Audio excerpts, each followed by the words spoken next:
Dude, I guess you know what? Someone asked me earlier if I have any insane takes.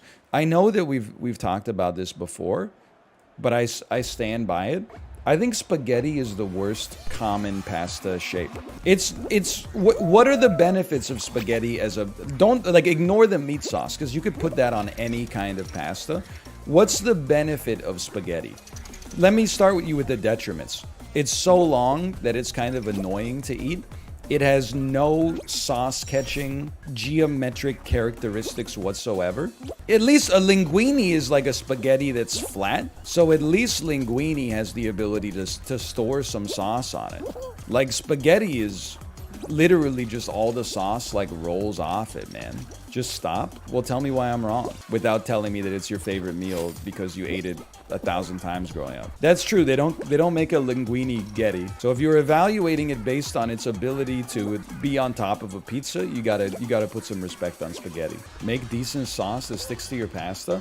This is called an ad hominem attack. I bet your pasta sauce is actually worse than the jar. Even still, like, what benefit do you get on a spaghetti over a linguine? They're so similar, but linguine is just... Anytime I have the opportunity, I'm always more pleased with the linguine than a spaghetti.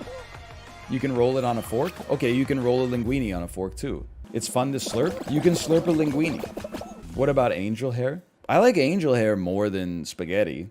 I mean, spaghetti is down near like the damn bottom for me. I guess like the wheels are probably worse, but you never go to somebody's house and they're like, we're having wagon wheels a la vodka tonight.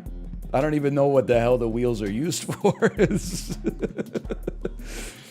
I can't believe they're still making them, honestly. Bow tie? Excuse me, it's called farfalle. You only call it bow tie if you're trying to insult it. Farfalle is pretty good. Orecchiette is really good. I like a linguine. Obviously a gnocchi. I'll tell you, I don't really like a rigatoni. It is weird because they are basically the same thing, just different shapes. But I don't know, there's some... I think it's maybe because I cook rigatoni in a huge batch 2 times a week in order to give my daughter pasta for lunch when she goes to daycare.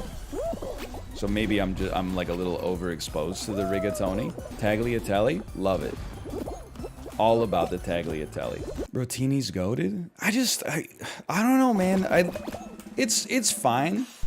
Penne's okay. I don't mind a penne. Elbow macaroni. I do need a win. I need some dopamine, man. Cavatappi's fun. Isn't that that's the thick macaroni? I mean, I'm an Orzo guy, too. Don't even give me... Orzo is definitely the best rice in the game. I'm definitely like I'm a big believer in noodle thickness. Like ramen, love it. Soba, tolerated.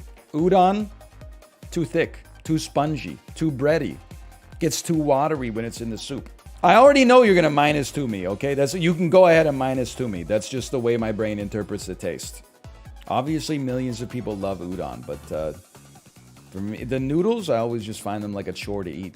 Do you dislike the Korean rice noodles? I dislike basically every Korean noodle preparation except for ramen. But even then, usually, if you go to like a... Well, it depends on the restaurant you go to Korea. I'm sure they have like real ramen restaurants, but when I lived there, it was mostly just instant ramen, even at like the kimbap jongguks and stuff like that. Even naengmyeon. Naengmyeon is probably like amongst my least favorite. Naengmyeon, jjajangmyeon. I hate like the sweet potato noodles that show up in some of the soups, like galbitang and stuff like that. I'm really not like a noodle guy. Unless the noodles are like exactly to my weird standards. I'll admit, I got some food weirdness when it comes to noodles. I didn't really eat them at all until like maybe, I don't know, 6 or 7 years ago. I've been like gradually expanding my noodle window. Maybe the tapeworm's another opportunity.